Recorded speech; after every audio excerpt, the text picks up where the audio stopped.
안녕하세요. 커피앤톡입니다. 오늘도 와주셔서 감사드리고요. 바로 사연 읽어보겠습니다. 안녕하세요. 사연을 즐겨 듣는 40대 여자입니다. 벌써 에어컨이 없으면 힘든 계절이네요. 저희 집은 제가 아주 어렸을 때부터 어머니께서 작은 만두 가게를 운영하셨어요. 외할머니가 시작하셔서 어머니가 이어져온 만두집이었죠. 저보다 6살 많은 저희 오빠가 초등학교에 들어가기 전에 아버지는 일찍 돌아가셨어요. 그래서 엄마는 홀로 8평 남짓한 공간에서 저희 3남매를 열심히 키워주셨답니다. 에어컨이 없는 작은 가게여서 여름이면 하루 종일 땀을 흘리면서 만두를 빚으셨는데 그 땀으로 저희가 이렇게 잘 클 수 있었다고 생각돼요. 덕분에 오빠와 저 그리고 남동생까지 사회에서 번듯하게 밥벌이 하면서 살 수 있게 되었고요. 30이 되던 해에 저는 지금의 제 남편을 만나게 되었는데 저희 만난 게 참 특별한 인연이었어요. 남편은 저보다 4살 많은 남자였는데 회사 동료의 결혼식장에서 만났었죠. 식이 마무리가 되고 다들 뷔페에서 식사를 하고 있는데 웬 남자가 만두를 한가득 가져와서 먹고 있는 거예요. 보통 결혼식장에 가면 고기나 회 같은 걸 많이 먹는데 만두라니요. 참 특이하다고 생각했어요. 그는 제 동료의 친구였어요. 그런 그가 제 옆에 앉게 되어 자연스럽게 대화를 나누게 되었죠. 만두를 참 좋아하시나 봐요. 아, 네. 저는 이상하게 만두가 그렇게 좋더라고요. 저도 만두 참 좋아해요. 엄마께서 역 앞에서 만두 가게를 오래 하셨거든요. 어? 혹시 그 파란 간판 만두집인가요? 저 거기 되게 좋아하는데. 그 근처에 갈 일 있으면 꼭 들리거든요. 거기 진짜 오랜 맛집인데? 그 집 따님이셨구나. 그는 저희 엄마가 하시는 만두 가게를 알고 있더라고요. 바깥에서 만난 사람이 저희 집을 알고 있는 건 처음 봐서 참 신기하다고 생각되더라고요. 그렇게 그와 인연이 닿고 얼마 지나지 않아서 동료가 제게 그 남자와 한번 만나보는 게 어떻겠냐고 하더군요. 그쪽에서 먼저 저를 만나보고 싶다고 했다면서요. 생각지도 못하고 있었던지라 당황을 하기는 했지만 저도 그 사람이 아주 싫진 않았었어요. 큰 생각 없이 만났던 사람이었는데 알 수 없는 끌림이 있었고 그렇게 저는 연애를 시작하게 되었답니다. 남자친구는 저와는 다르게 유복한 환경에서 자란 사람이더라고요. 살면서 한 번도 무언가를 포기하면서 지내본 적이 없는 게 신기하기도 하고 부럽기도 했어요. 그럴 만도 한 게 귀한 집의 장남이었던지라 부모님이 참 많은 정을 쏟아부을 수밖에 없었죠. 딸만 줄줄이 있던 집안에 태어난 첫째 아들이니 얼마나 귀하게 여겼겠어요. 그런 남자친구와의 연애가 1년이 채 되지 않았을 무렵이었어요. 은연중에 결혼 이야기를 꺼내더라고요. 나이도 이미 정년기이고 슬슬 결혼 준비를 하고 싶다면서요. 사실 그 사람과 결혼까지는 생각하지는 못했던 게 저희 집과 경제적인 차이가 나기 때문이었어요. 여자가 기우는 조건으로 결혼을 하는 걸 반기는 부모님이 없었을 테니까요. 더군다나 아들이 귀한 집의 장남이라 금이야 오기야 자란 아들인데 그 집안은 오죽할까 싶기도 했고요. 그런저런 이유들 때문에 결혼까지 결심하는데 망설여지더라고요. 당신이 어떤 집안이건 간에 그건 상관없어. 결혼이 우리 둘이 좋으면 그만이지. 가족들이 무슨 상관이겠어. 안 그래? 난 집에서 맺어준 사람이랑 결혼할 생각 전혀 없어. 그리고 내가 좋아하는 사람이라고 하면 우리 부모님도 분명 좋아하실 거야. 에이, 그렇게 앞뒤 꽉 막힌 분들 아니야. 그냥 우리끼리 알콩달콩 잘 산다는 생각만 해. 응? 남자친구는 세상 물정을 잘 모르는 구석이 있었지만 저를 참 많이 사랑해줬어요. 그런 그의 마음 하나를 바라보고 결혼을 결심하게 되었답니다. 제 친구들은 오히려 잘된 일이라고 말해줬어요. 아무것도 없는 집안의 남자랑 결혼을 하는 것보다는 그래도 재력이 어느 정도 있는 사람이랑 하는 게 더 좋다면서요. 그러다 저희가 결혼을 급하게 앞당길 수밖에 없는 이유가 생겨버렸어요. 제 뱃속에 아이가 생긴 겁니다. 예상치 못한 순간에 덜컥 생겨버린 아이 때문에 저희는 적잖이 당황했지만 이내 차분하게 생각을 정리해 나가기 시작했어요. 어차피 결혼을 하기로 마음먹은 상태였으니 그냥 식만 조금 앞당기는 거라고 여겼어요. 당장은 배가 부르기 전에 가정이라는 울타리를 만드는 게 시급하다고 생각했고 우선적으로 예비 시부모님들을 만나 뵙기로 했죠. 처음 예비 시부모님을 뵙는 자리에서 임신 소식을 말씀드렸어요. 어차피 숨긴다고 숨겨질 일이 아니니까요. 두 분 다 많이 놀라하시더라고요. 여자친구가 있는 줄은 몰랐다고 하시더군요. 제 이야기를 남자친구가 그동안 한 번도 한 적이 없었대요. 어쩐지 선을 보라고 해도 한사코 거절하더니만 여자가 생겼었네. 그것도 둘이 아니라 셋이 같이 왔구만. 그래, 아가씨 부모님은 뭘 하시는 분들이셔? 네, 저희 아버지는 일찍이 돌아가셨고 엄마께서 역 앞에서 만두 가게를 자그마하게 운영하고 계세요. 그걸로 저희 집 3남매 모두 키워주셨고요. 뭐? 만두집? 아이고 머리야. 너 이놈아 이러려고 손을 안 본다고 그런 거냐? 아이고 내 팔자야. 엄마, 사람 앞에 두고 그게 뭐 하는 거야? 이 사람 지금 홀몸단인데 그런 식으로 굴 거야?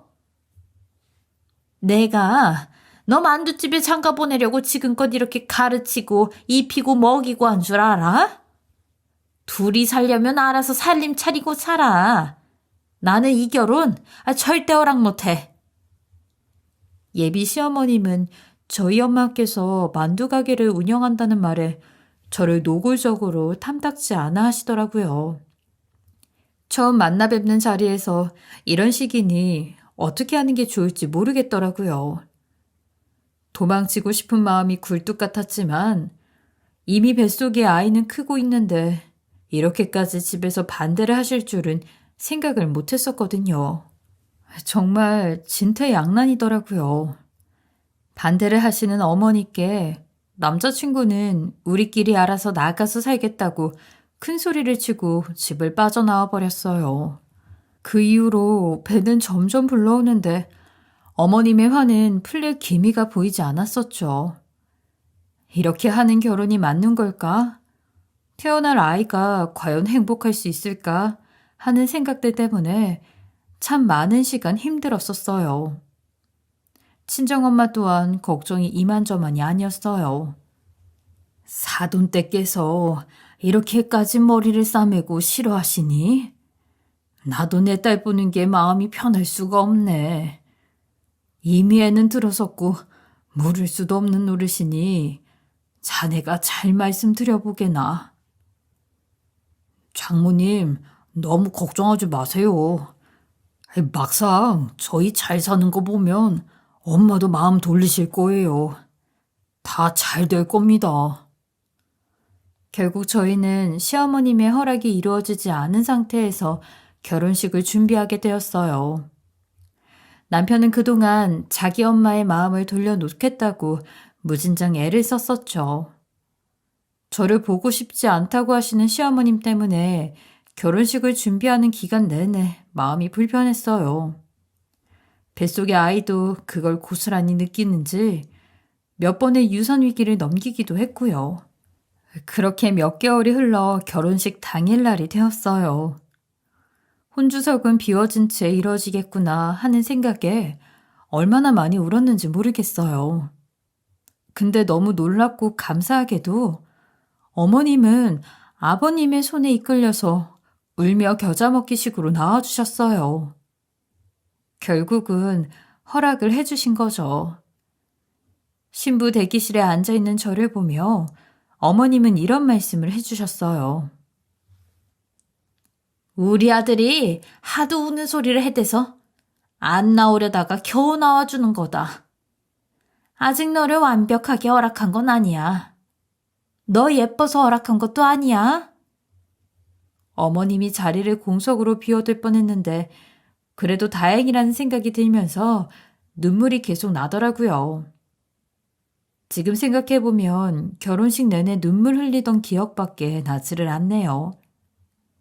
그런 저를 보면서 친정엄마는 애써 밀려오는 감정을 누르며 계속 울지 말라고 눈물을 닦아주시기만 했는데 그게 또 어찌나 미안하던지요. 딸들 마음은 어쩔 수가 없나 봐요. 엄마, 내가 미안해. 엄마한테 이런 모습 보이면서 결혼하고 싶지는 않았는데. 근데 나 진짜 잘 살게. 엄마한테 오늘 말고는 눈물 흘리는 모습 보이지 않을게. 슬프면 울 수도 있는 거지 뭐. 엄마 신경 쓰지 않아도 돼. 예뻐야 하는 날이니까 이제 그만 뚝 하자. 너 이러면 뱃속의 애가 힘들어해. 앞으로 좋은 게 좋은 거다 하는 생각으로 할 수 있는 한 참으면서 지내야 해. 그 댁이랑 사는 거 쉽지만은 않을 거야. 마음 단단하게 먹어야 해. 그렇게 눈물 속의 결혼식은 끝이 났고 이제 한시름 놓았어요. 임신 후에 제가 컨디션이 급격하게 안 좋아져서 신혼여행도 멀리 가지 못했어요. 속초에 다녀온 게 전부였죠. 그마저도 입덧에 현기증이 너무 심해서 제대로 놀지도 못했고요. 결혼을 하고 얼마 지나지 않아서 그 사이 저희 엄마께서 큰 수술을 하게 되셨어요. 한평생 좁은 가게 안에서 구부정한 자세로 만두를 빚으셨는데 그게 30년이 넘다 보니 허리에 무리가 왔던 겁니다. 결혼 준비를 할 때부터 문제가 되어 오고 있긴 했었는데 안 그래도 힘들어하는 딸내미한테 말을 하지 못하고 계셨던 거였죠. 다행히도 오빠와 남동생이 엄마를 잘 보필해 주어서 수술은 무리 없이 받으실 수 있었지만 더 이상은 장시간 서 있는 일이나 몸을 많이 움직이는 일은 허리에 무리가 가서 할 수 없게 되었고 2대째 이어오던 만두집은 엄마 세대에서 영업이 종료되었어요. 엄마는 수술 후 한동안 병원 신세를 지셔야만 했어요. 당신께서도 몸이 불편한 와중에 제 걱정을 하시는데 어찌나 속이 상하던지요. 이렇게 길게 누워있는 게 얼마만인지 모르겠네. 잠이나 원 없이 잡았으면 좋겠다 싶었는데 소원풀이 한번 제대로 해보는 거지. 엄마는 아무렇지도 않으니까 산딸까지 몸조리나 잘해. 웃으면서 저렇게 말을 하시지만 얼마나 애 같아하고 걱정이 되셨겠어요. 다른 것도 아니고 딸이 첫 출산을 앞두고 있는데요. 저희 엄마의 수술 소식을 듣고 시어머님은 이러시더라고요. 그 집에도 아들이 둘이나 있으니까 우리 아들이 사돈 양반을 모시고야 하는 건 아니겠지? 하루 벌어서 하루 먹고 살았을 사람이 이제 일을 못해서 어쩐다니? 그래, 그래도 병원비랑 노후자금은 좀 되어 있긴 하시니? 그것도 우리 아들 주머니에서 돈 나가는 거 아닌가 몰라. 왜 이 녀석은 몸 쓰는 일하는 집이랑 결혼을 해서 사람을 이리도 피곤하게 만드는지. 어머님, 그이가 신경 쓸 일은 없을 거예요. 저희 오빠랑 새언니가 거의 계속 엄마를 보살피고 계시거든요. 그리고 병원비도 오빠랑 남동생이 같이 내주고 있으니까 걱정 안 하셔도 돼요. 어머님 불편하게 하는 일은 없을 거니까 신경 안 쓰셔도 돼요. 저는 엄마가 아프셔서 전전긍긍하는 마음이 내내 불안하고 불편한 와중인데 시어머님은 당신 아들 주머니에서 땡전 한 푼이라도 나갈까봐 마음 졸이고 계시더라고요. 정말 너무한다 생각했지만 엄마의 말을 생각하며 좋은 게 좋은 거다 하는 마음으로 인내했어요. 시어머님이 그래도 저를 좋게 봐주시려고 하시는 건지 본인의 사비로 비싼 조리원까지 예약을 해주셔서 감사한 마음이 들었었죠. 그 조리원은 값이 좀 나가는데 거기로 예약해 주신 거야? 와, 나 정말 상상도 못했어. 조리원은 아예 못 간다고 생각하고 있었거든. 너무 감사하다, 정말. 그거 봐, 여보. 우리 엄마가 말만 그렇게 하시지. 사실 속정은 얼마나 따뜻한 분이신데. 당신 예뻐하려고 그러시는 거야. 우리 애기 태어나면 또 엄청 예뻐하실걸? 그리고 몇 달이 지나고 진통이 시작되었어요. 뱃속에 있는 동안에도 그렇게 저를 힘들게 하더니 우리 아이는 태어나는 날까지 저를 참 힘들게 하더라고요. 친정엄마와 남편 그리고 시어머님까지 전부 다 오셔서 출산을 기다리고 있었어요. 엄마는 아직 허리 재활 치료를 받고 있을 때여서 함부로 움직이시면 안 되는데도 곧 죽어도 제 옆에 있어주고 싶다며 보조기를 끌고 오셨더라고요. 엄마 얼굴을 보는데 눈물이 그렇게 나는 겁니다. 한참 진통이 심해지고 있을 때 의사 선생님이 무통주사를 맞으면 한결 나을 거라고 하셨고 저는 무통주사를 기다리고 있었어요. 근데 시어머님이 득달같이 쫓아오셔선 무통주사는 안 된다며 한사코 거절을 하는 겁니다. 애 낳을 때 아픈 건 당연지사인데 무통주사는 무슨 무통주사입니까? 집에 아파서 나아야 모성애가 생기고 하는 거지.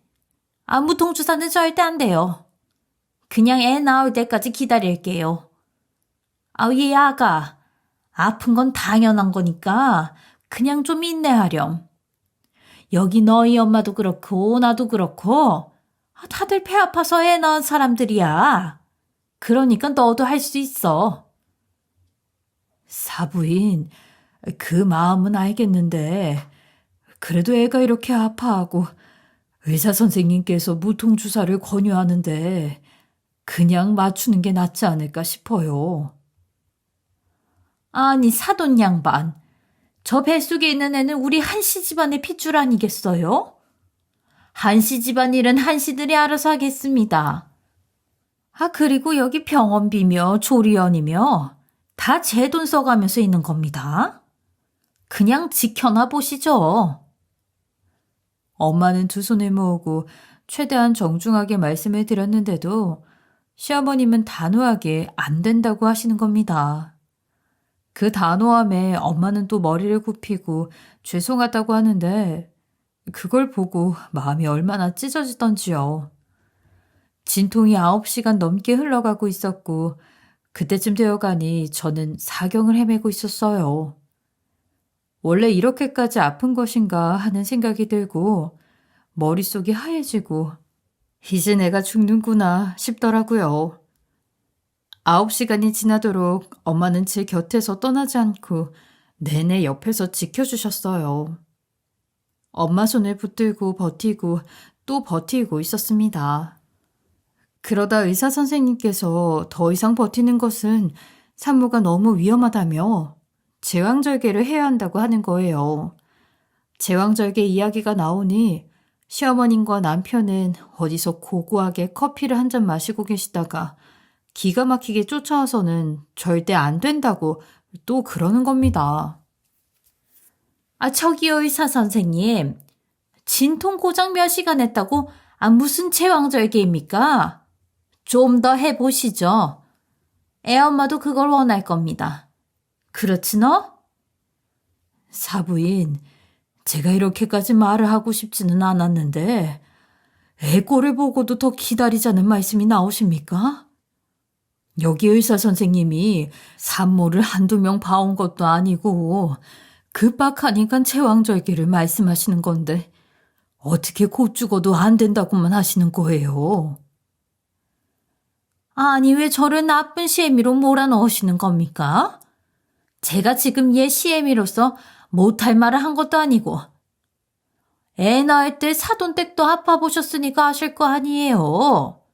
다들 산통 겪으면서 애 낳는 건데 무슨 제왕절개예요? 여기서 이렇게 싸울 게 아니시고요. 어머니 하시는 말씀이 맞아요.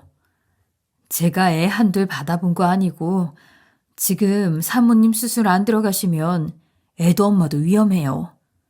그래도 수술 안 하시겠어요? 둘 다 죽어도 상관없는 거면 그렇게 하시고요. 엄마, 의사 선생님이 이렇게까지 말씀하시는데 좀만 참아봐. 나 원참 어이가 없어서. 그럼 댁들이 알아서 하셔. 결국엔 의사 선생님의 날이선 말에 시모는 꼬리를 내리셨고 저는 비로소야 수술실로 들어갔답니다. 차가운 수술실에 누워있던 그 기분이 지금도 잊혀지지가 않네요. 그렇게 온갖 고생을 하고 맞이한 아이는 저를 꼭 빼어 닮은 딸이었어요. 아이를 낳고 그 자그마한 딸아이의 조망만한 손을 보니 이렇게 이쁜 아이를 만나려고 그렇게 아팠나 보다 하는 생각이 들더라고요. 엄마는 그 아픈 허리로 밤새 제가 수술을 마칠 때까지 저를 지켜봐 주셨어요. 엄마의 부어있는 두 눈을 보고 눈물을 참을 수가 없더라고요. 그런 엄마는 저희 딸을 처음 보고 저를 닮았다며 참 야무지고 똑똑하게 생겼다고 하셨어요. 그런데 수술에 들어가기 전까지 있던 남편은 어딜 간 건지 보이지가 않더라고요. 남편에게 전화를 해보니 집에 있다는 겁니다. 여보, 수술은 잘 된 거야? 당신 수술 들어간 것 때문에 엄마가 화가 많이 나셨어. 난 엄마 화 좀 풀어드리려고 아직 집에 같이 있어. 우리 애는 아들이지? 내가 지금 죽을 판인데 그럼 수술을 안 하고 어떻게 더 버텨? 나도 애도 목숨이 위태롭다고 의사 선생님이 말씀하셨잖아.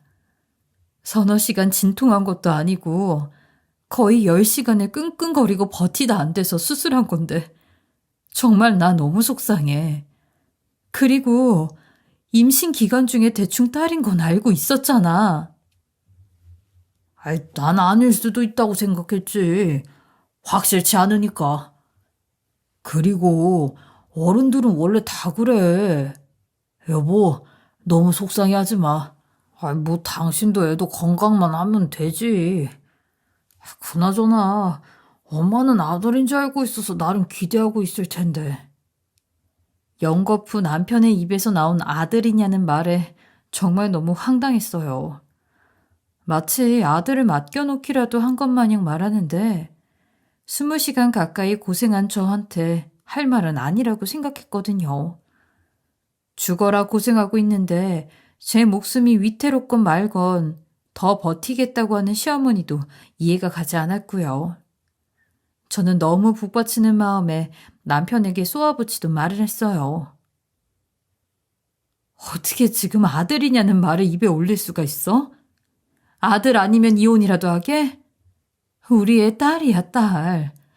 다른 애기들보다 몸무게도 적게 나가고 작은 밤돌 같은 딸이야. 우리 애 말고 아빠 없는 애는 여기 없어. 당신 아빠야? 어머님이 먼저가 아니라 막 세상에 나온 딸이 먼저여야 하는 거 아니야? 예. 듣자 하니까 네 남편한테 소리를 그렇게 치니? 집안이 격이 떨어져서 그런가? 어디서 남편한테 그렇게 발악을 하면서 대들어? 남편이 아들인지 딸인지 궁금해할 수 있는 거 아니니? 그리고 뭐 딸? 우리 아들이 틀림없이 아들이라고 하길래 기껏 내 돈 들여서 비싼 조리원 들여보내줬더니 딸이라고? 아, 직접 배 아파서 낳은 애도 아니고 너 거기에 들어놓을 필요가 있겠어? 옆에서 남편과의 모든 대화를 듣고 있던 어머님은 딸이라는 말에 크게 화를 내시면서 저에게 조리원에 있을 필요가 없다는 말씀을 하시는 겁니다. 딸을 낳은 제가 무슨 큰 죄라도 지은 것 마냥 저는 순간적으로 죄인이 되어 있었어요. 그리고 제 곁을 떠나지 않고 지켜주신 건 몸이 불편한 친정 엄마이셨지. 시어머님은 출산이 길어진다고 피곤하다며 카페에서 죽치고 있기는 했었거든요. 어머님, 그게 아니라요. 저도 제 나름대로 고생 많이 한 거 어머님도 옆에서 보셨잖아요. 아, 너 자꾸 고생하는데 진짜 고생이 뭔지도 모르면서 어디서 그런 말을 시애미한테 함부로 입에 올리는 거니? 나는 뭐 애 안 낳아봤어? 우리 때는 자연분만 못하면 어디 하자 있는 사람 취급당하고 그랬어. 네가 배 아파 나온 것도 아니고 우리 아들은 뼈 빠지게 일하는 동안 애 핑계로 편하게 누워있는 주제에 무슨 가당치도 않다. 됐다. 끊어라. 자기 할 말만 쏘아붙이고 끊어버리는데 정말 너무 황당해서 할 말이 없더라고요. 그 와중에 남편 놈은 중간에서 어버버하면서 지 엄마 편만 들어제끼는데 저만 완전 이상한 사람이 되어버렸고요. 남편은 저에게 이러더라고요. 근데 내가 태몽을 꿨는데 분명 아들 꿈이었거든? 너무 궁금한 마음에 전까지 물어갔는데 분명 나라를 구할 장군이랬어. 그래서 이건 확실히 아들이다 하고 생각했지. 에휴, 우리 집이 워낙 아들이 귀한 집이잖아. 나도 아들이길 기대한 것도 있긴 한데 딸이면 뭐 어때? 예쁘게 키우면 되지. 엄마도 지금은 저래도 곧 좋아하실 거야. 차라리 말을 말기나 했으면 중간이라도 갔을 것 같다는 생각밖에 들지 않았어요. 그래도 시댁에 아주 발길을 끊을 수는 없는 노릇이고 어떻게 해야 할지 정말 난감했죠. 조리원에 누워있는 내내 가시방석이었고요. 딸을 수술로 낳은 내가 여기 이렇게 누워있을 자격은 있는 걸까 하는 생각마저 들더군요. 집에 돌아온 후 제일 먼저 시댁으로 향했어요. 시댁에 문을 열고 들어가는데 어머님이 저를 보며 화들짝 놀라시더라고요. 아니, 너 퇴원을 벌써 했니? 난 내일이나 내일 모레 나오는 줄 알았더니. 네, 어머님. 오늘 오전에 퇴원했고 집에 짐 풀자마자 어머님 아버님께 우리 아이 보여드리려고 일찌감치 와봤어요. 그렇구나. 어딘지 불편한 기색을 보이는데 뭔가 이상하다 싶었어요. 그런데 그때 주방에서 누군가가 나오는데 저는 너무 놀라서 그대로 심장이 멎는 줄 알았어요. 주방에서 나온 사람은 저희 친정엄마였어요. 수술 후에 안 그래도 살이 많이 빠져있던 엄마는 제가 조리원에 있던 사이 더 헬쑥해져 있더라고요. 심지어 엄마는 땀을 뻘뻘 흘리고 있는 거예요. 다른 것보다 엄마가 시댁 주방에서 나오는 건 정말 상상도 못한 일이었어요. 아니 세상에, 어머님, 저희 엄마가 왜 여기 계신 거예요? 땀은 또 왜 이렇게 흘리고 있고요? 그게 말이다. 내가 지금 너 애 낳는다고 하도 신경을 써서 어깨가 하도 아파가지고 집 청소를 한참을 못하고 있었거든. 근데 계속 집을 개판으로 둘 수 없어서 사돈댁한테 집 청소 좀 부탁드렸어. 왜 연락도 없이 와서 사람을 당황스럽게 만들어? 오해하지 마. 내가 하라고 한 거 아니야? 너희 엄마가 원해서 하는 거야. 딸, 가족끼리 원래 돕고 사는 거야. 엄마가 원해서 하는 거니까 오해하지 말고. 아이고, 사돈댁, 저는 먼저 들어가 볼게요.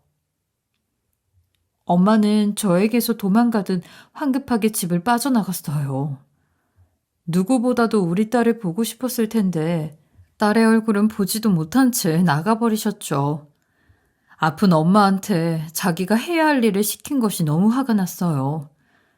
그 자리에서 모든 걸 엎어버릴까 하는 생각이 들다가도 엄마의 뒷모습을 보는데 그럴 수 없었어요.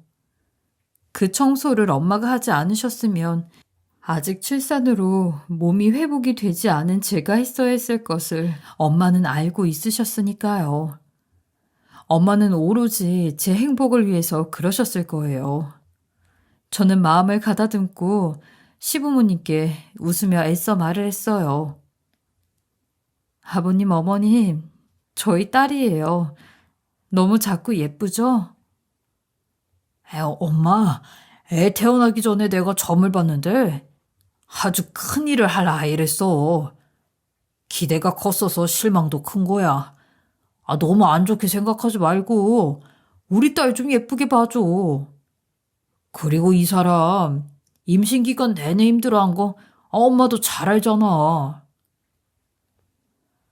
그래 이 사람아. 며느리가 이렇게 예쁜 딸을 낳아가지고 왔는데 왜 그렇게 속 좁게 그러고 있는 거야?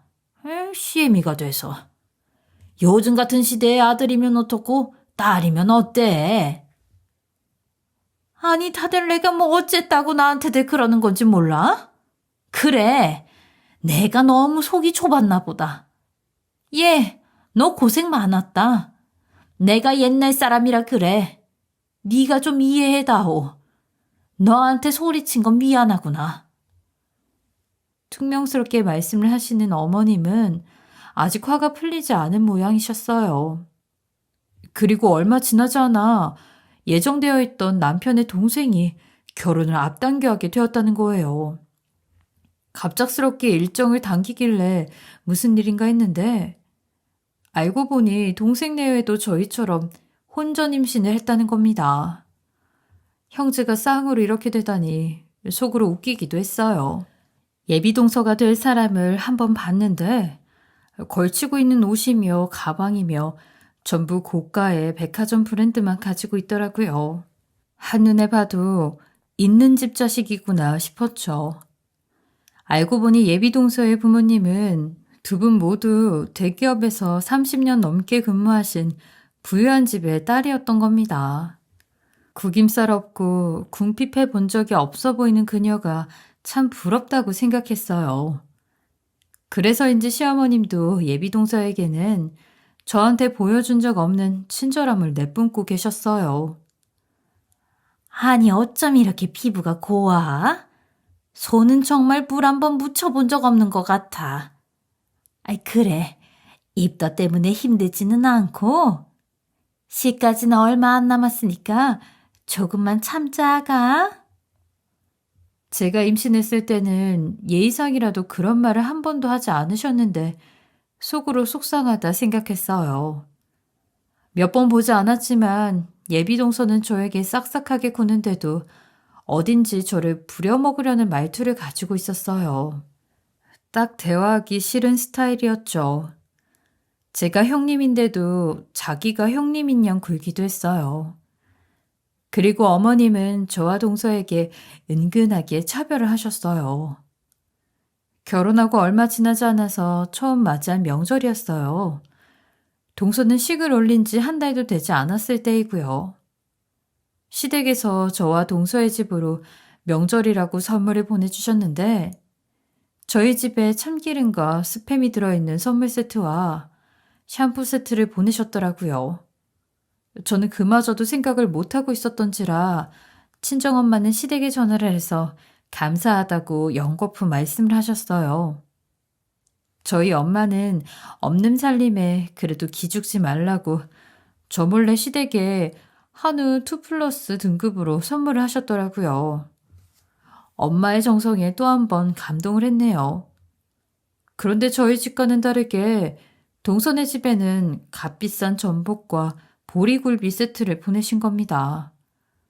그걸 알고 나서 저는 너무 황당하기도 하고 놀라서 남편에게 서운하다고 말을 했어요. 아유, 어떻게 우리 집에는 스팸 같은 걸 보내면서 동서한테는 전복을 보낼 수 있는 거야?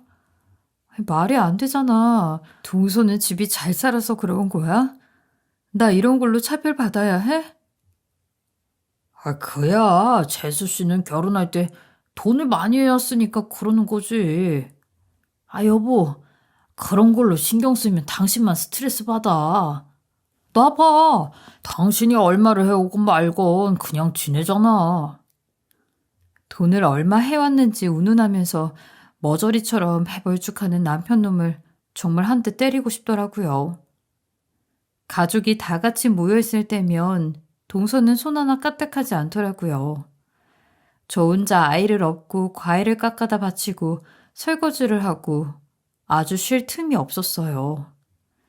명절을 세고 얼마 지나지 않아서 동서는 출산을 했는데 같은 날 태어난 아기들보다 몸무게도 많이 나가고 우람한 아들이었어요. 떡두꺼비 같은 아들인 걸 알고 시부모님이 얼마나 좋아하시던지요. 아가, 너는 정말 큰일을 했구나. 한씨 집안의 명맥은 우리 둘째 며느리가 있는구나. 큰애가 딸을 낳아놔서 대가 끊기는 줄 알았는데 네가 우리를 살리는구나. 너무 장하다. 제가 아이를 낳았을 때랑은 너무 다른 분위기여서 정말 기분이 좋지 못하더라고요. 죄를 지은 것도 아닌데 딸을 낳았다는 사실만으로 죄인이 된 것 같았어요. 동서는 아이를 낳고 몇 주 후에 생일을 맞이했어요. 시어머니는 생일과 출산 기념으로 다 같이 시댁에서 밥을 먹으러 오라는 연락을 받았어요. 제가 출산했을 때는 미역국 한 그릇 없더니 아들 낳은 동서한테는 대접이 달랐어요. 동서의 생일이기도 했지만 아들을 낳았다는 이유로 그 자리의 주인공이었죠. 모두가 모인 자리에서 저희 딸아이는 이제 막 기어다니고 있을 때였는데 딸에게는 보여준 적 없는 미소들을 남발하시더군요. 그 자리에서 빨리 일어나고 싶은 마음이었어요. 불편한 마음으로 식사를 했는데 동서 생일이라고 상다리가 휘어지도록 진수성찬을 펼쳐 놓으셨더라고요. 그런데 차려진 음식들 맛이 어딘지 익숙한 느낌이 드는 겁니다. 왜 이렇게 익숙하지 하는 생각으로 식사를 했죠. 식사를 마치고 시어머님은 동서에게 고생했다며 쇼핑백을 하나 내미시는 겁니다. 출산기념 선물인 모양이었죠. 그런데 그 안에는 명품 가방이 들어있었어요. 솔직히 황당했죠. 아가, 우리들을 이어줘서 정말 고맙다. 그리고 이번에 사돈 댁이 명절에 비싼 선물도 해다 주시고 그래서 이 시애미가 작게 준비한 거야. 생일 축하한다, 아가.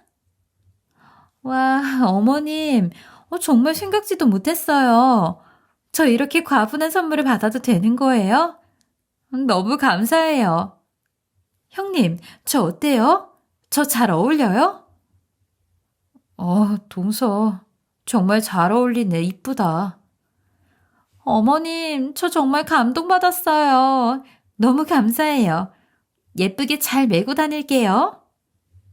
집으로 가는 길 내내 저는 서러운 마음에 남편한테 볼멘소리를 했어요. 남편은 눈치도 없이 뭘 그렇게까지 의미부여를 하냐면서 되려 저한테 뭐라고 하는 거예요. 그냥 적당히 제 비위를 맞춰주면 그만인 일인데 말이죠. 당신 내가 말했지만 그런 걸로 스트레스 받으면 안 돼. 마음이 중요한 거지, 마음이. 속으로는 다 똑같이 예뻐하고 계신다니까. 그나저나 아까 우리 집에서 먹었던 음식들 말이야. 어딘지 익숙한 느낌이 들지 않아? 나는 장모님이 하신 줄 알았어. 저도 음식을 먹으면서 엄마의 손맛이라고 생각하긴 했어요. 그치만 엄마가 음식을 해왔을 리는 없고 사실상 말이 안 되는 일이잖아요. 그냥 기분 탓인가 보다 하고 넘겼는데 남편도 그 소리를 하니까 순간적으로 설마 하는 생각이 들더군요. 일전에 한번 전적이 있었으니 더 의심스러운 거예요. 물론 아니라는 걸 알고 있지만 그냥 확인을 하고 싶은 마음에 저는 친정집으로 향했어요. 갑작스런 방문에 엄마는 화들짝 놀라시더라고요. 아니 전화도 없이 갑자기 왜 온 거야? 한서방은 어떡하고? 한서방이랑 애는 집으로 보냈고 난 엄마 보고 싶어서 잠깐 들른 거야. 근데 엄마 왜 이렇게 안색이 안 좋아? 허리는 좀 어떻고? 엄마 아무렇지도 않아. 괜히 또 그러네. 신경 쓰지 말라니까. 지금 자다 일어나서 약간 부은 거야. 엄마 혹시 시댁에 음식 해다 준 거 아니지? 아니 오늘 동서 생일이라고 어머님이 집으로 전부 부르셨는데 차려준 음식이 너무 엄마 손맛이랑 비슷한 거야. 나는 나만 그렇게 생각하고 있는 줄 알았는데 한서방도 집 가는 길에 나랑 똑같은 얘기를 하더라고. 설마 어머님이 또 엄마한테 일 시킨 건 아닌가 하고. 얘가 무슨 시덥지 않은 소리를 하고 그래. 그때는 정말 엄마가 원해서 한 거 맞아. 근무 청소라고 해도 얼마 하지도 않았었고. 너 그것 때문에 여기 온 거야? 못 살아 정말. 엄마가 아니라고 하시니 그런가 보다 하고 넘겼어요. 그런데 어딘지 찝찝한 마음이 들어서 집에 들어와서 시댁에 전화를 해보았어요. 어머님, 저희 잘 들어왔다고 안부차 전화드렸어요. 오늘 식사 정말 맛있더라고요. 어머님 혹시 그 갈비찜이랑 잡채는 어떻게 만드신 거예요? 너무 맛있어서 배우고 싶어서요. 아, 그거 네 엄마가 어제 우리 집으로 와서 다 한 거야. 너도 알고 있겠지만 내가 지금 손목을 다쳤잖니? 어깨는 아프지. 거기다 손목까지 또 다쳐버렸지. 생일상을 차려야 하긴 하는데 바깥 음식은 조미료 들어가서 싫고. 그래서 어차피 사돈 양반 지금 놀고 계시니까 부탁 좀 드렸다. 뭐 그렇게 어려운 부탁도 아니고. 내가 돈 드린다고 하니까 한사코 됐다고 하시니 뭐 그냥 보냈긴 했는데 아무튼 고맙다고 좀 전해다오. 근데 그 잡채는 간이 좀 세긴 하더라. 네? 그걸 저희 엄마가 하셨다고요? 뭘 그렇게 놀래고 있어? 사돈지간에 부탁 좀 할 수 있는 거지. 내가 뭐 도둑질을 시켰니? 아니면 돈을 갖다 바치라고 했니? 그냥 부탁 좀 한 건데. 다들 맛있게 먹었으면 그만이지 뭐. 이해됐다. 피곤하다. 먼저 끊는다. 저는 너무 놀라서 자빠지는 줄 알았어요. 아니 한 번도 아니고 두 번이나 엄마께 일을 부려먹고 뻔뻔스럽게 자기는 잘못한 거 없다고 하는 겁니다. 안 그래도 허리도 안 좋으신데 그걸 다 만들다니요. 그래놓고 제가 걱정할까봐 말을 아끼신 겁니다. 행여 제가 시댁에서 눈치라도 볼까봐 전전긍긍하면서 아픈 허리로 음식들을 했을 엄마를 생각하니 눈물이 났어요. 엄마에게 왜 그랬냐고 화라도 내고 싶었지만 그럴 수도 없었죠. 제가 이 사실을 알고 있다는 것을 원하지 않으셨을 테니까요. 엄마를 위해서 그저 마음속으로 또다시 꾹 참았어요. 그렇게 시간은 흘러 우리 딸의 돌잔치 날이 되었어요. 아이가 하도 울어서 어떻게 지나갔는지도 모르겠네요. 돌잔치를 마치고 시어머님은 저랑 저희 엄마에게 이러는 겁니다. 아유, 사부인. 그래도 애 돌잔치인데 좀 예쁘게 하고 오시지? 한복색이 그게 뭡니까? 쌍팔년도도 아니고. 제가 사부인처럼 안목이 부족해서요. 사부인처럼 귀티나게 하는 것도 쉽지가 않아요. 그게 뭐 하루 이틀 노력한다고 되는 거면 개나 소나 귀티나게 하고 다니겠죠. 여기 있으면 애들한테 걸리적거리니까 우리는 저 아래 커피숍이나 갑시다. 내가 부자 친구들이랑 자주 가는 곳인데 사부인도 내가 한번 데려가 줄 테니까요. 언제 저런 데를 가보겠어요? 네? 아, 저 앞에 커피숍이요. 뭘 그렇게 벌벌 떨어요? 저기 비싼 건 알고 있나 보네. 내가 사는 거니까 갑시다. 저는 시어머니가 엄마에게 함부로 대할까 봐서 아이를 남편에게 맡기고 두 분을 몰래 쫓아가게 되었어요. 그곳에서 어머님은 친구들을 우연히 만났고 자연스럽게 합석을 하게 되었죠. 내가 사는 거니까 사부인이 내 카드로 계산 좀 해갖고 와요. 그러면서 카드를 바닥에 툭 하고 던지는 겁니다. 안 그래도 허리가 안 좋아서 숙이는 자세를 가장 피해야 하는데도 그러는 거예요. 정말 눈이 뒤집히는 줄 알았어요. 이건 정말 아니구나 하는 생각뿐이었어요. 그때 그걸 지켜보던 직원이 저희 엄마께 다가와서는 이렇게 말을 했죠. 대표님, 저희가 하겠습니다. 허리도 안 좋으신데요. 대표님은 앉아 계세요. 대표? 참나. 거기 총각. 오해를 해도 한참을 했네. 아, 이 아줌마가 대표일 리가 있겠어? 근데 그때 근무를 하고 있던 다른 직원들도 일제히 저희 엄마를 보고 인사를 하는 겁니다. 대표님 안녕하세요. 연락도 없이 어쩐 일이세요? 아메리카노 드릴까요? 대표님 오랜만에 오셨네요. 허리는 좀 괜찮으세요? 오늘 한복을 입으셨네요. 너무 고우세요. 그 말을 듣자 시어머님의 표정이 싹 굳으면서 너무 놀라 어쩔 줄 모르겠다는 표정을 짓는 겁니다. 시어머님의 친구들은 다들 놀라서 이분이 그 잘 산다는 둘째는 사돈이셔? 라고 하는 거예요. 완전 착각을 해버린 거죠. 또 다른 일행은 여기 카페 사장이 건물까지 통째로 자기 명의로 가지고 있는 알부자라고 소문이 자자하던데 자식 농사 한번 잘 지었네 라는 겁니다. 사실 저는 남편과 시댁에 말하지 않은 일이 있었어요. 저희 엄마가 운영하시던 만두가게는 수술로 인해 장사를 접으신 것도 있었는데 다른 이유도 있었어요. 30년 전 저희 아버지가 돌아가시기 전에 사놓으신 땅이 하나 있었는데 거기가 값이 많이 올라서 좋은 가격에 되팔 수 있었거든요.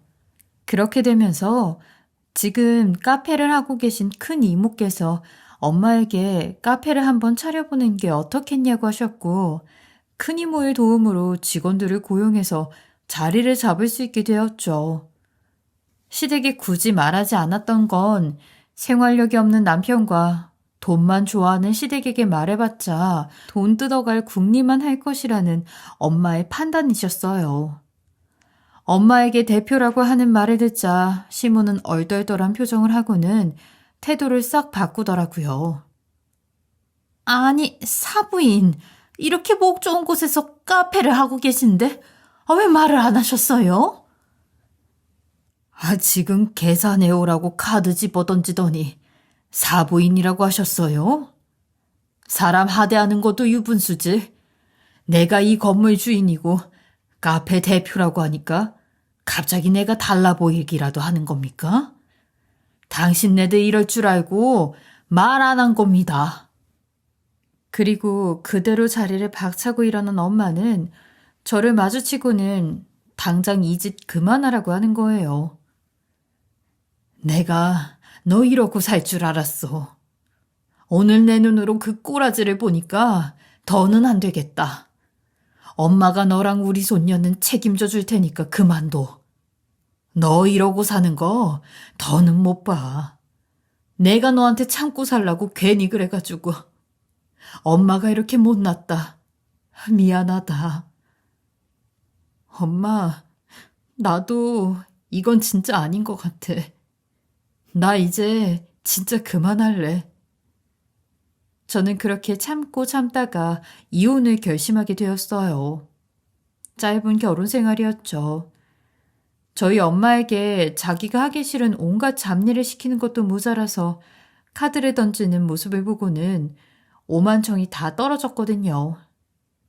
아무것도 모르는 시무는 저한테 이러더군요. 아가, 사부인이 그런 귀한 분인 줄 몰랐네. 얘, 너는 왜 그런 걸 말하지 않았던 거니? 엄마 무지 속상하네.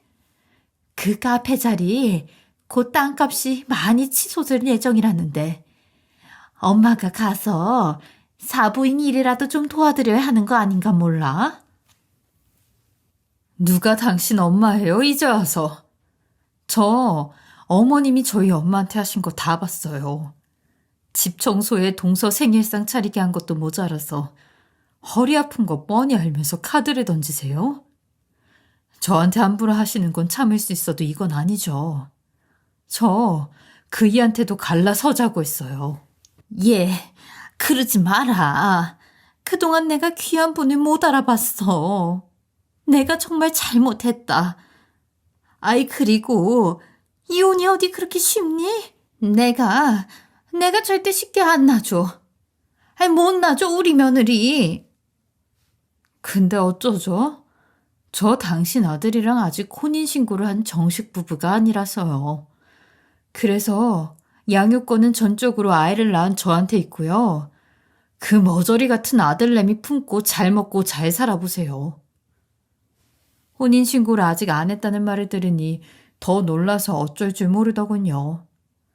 혼인신고를 했었으면 그래도 재산의 일부를 받을 수 있겠다고 생각을 했을 겁니다. 하지만 어림도 없었죠. 남편에게 이혼 통보를 하니 믿을 수 없다는 반응이었지만 어쩌겠어요. 제가 이미 그렇게 마음을 먹은걸요. 아가, 내가 정말 미안하다. 내가 그동안 생각이 많이 짧았어. 그렇다고 이혼을 그렇게 쉽게 결정하는 건 아니지. 이 엄마가 사부인 집에 가서 청소라도 좀 할까? 그럼 네 화가 좀 풀리겠어? 그리고 우리 예쁜 네 딸 수진이는 어쩌고?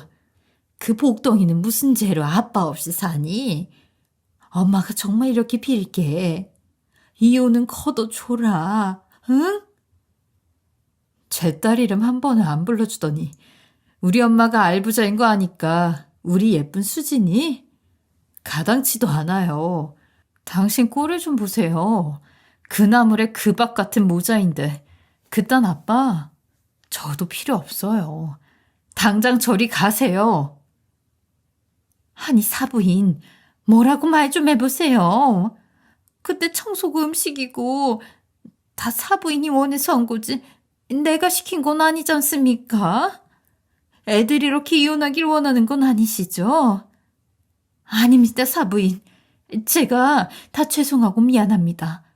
이렇게 사과할게요. 제발 이혼은 안 됩니다. 제발요, 사부인. 이렇게 무릎을 다 꿇고 빌잖아요. 그 청소고 음식이고 제가 안 했으면 그걸 누가 다 했을 거예요. 솔직히 애 낳고 아직 몸도 덜 풀린 우리 딸한테 시켰을 거 아닙니까? 내 딸 고생하는 게 싫어서 내가 한 거지. 뭐 한다고 남의 집 일을 하러 가겠어요. 그댁 사람들은 상식이라는 게 있는 겁니까? 그댁의 그 소중한 떡두꺼비 같은 손주랑 행복하게 사세요. 난 우리 딸이랑 손녀딸이랑 행복하게 살려니까. 시무라는 인간은 저희 앞에서 무릎을 꿇고 절규하는 듯 빌었지만 이미 돌아선 마음을 다시 먹을 수는 없었어요. 이미 이혼에 대한 확신이 섰기 때문이었죠. 저희는 그 길로 갈라섰고 엄마의 카페를 물려받아서 제가 운영을 하고 있어요. 전 남편과 헤어진 후 한참을 저희 카페에 찾아와서 징징거리는 소리를 하길래 경찰을 몇 번이나 불렀네요. 돈 냄새가 나면 아주 징글징글하게 물고 늘어지는데 얼마나 거머리 같은지요. 그 이후 카페는 2호점까지 늘려갔고 저희 딸은 어느덧 초등학생이 되었네요. 나라를 구할 아이라고 하더니 학교에서 연신 100점만 맞아오는 똑똑한 아이입니다. 그런 딸을 보면서 저희 엄마는 저를 꼭 닮아서 그렇다고 하세요. 엄마는 이전보다 허리도 좋아지셔서 지금은 일상생활도 아무 무리 없이 하시고 친구분들이랑 등산도 자주 다니시고 계십니다. 그 인간들은 지금 어떻게 살고 있는지는 모르겠어요. 뭐 아마도 돈돈거리면서 돈 있는 사람들한테 굽신거리기나 하면서 지내겠죠. 별로 알고 싶지도 않네요. 한번 결혼 생활 해본 걸로 참 많은 걸 느끼게 되었어요. 더운 날씨에도 불구하고 저의 이야기를 들어주셔서 감사합니다. 지금까지 커피앤톡이었습니다. 오늘도 끝까지 함께 해주셔서 감사하고요. 저는 다음 영상으로 또 찾아뵙겠습니다.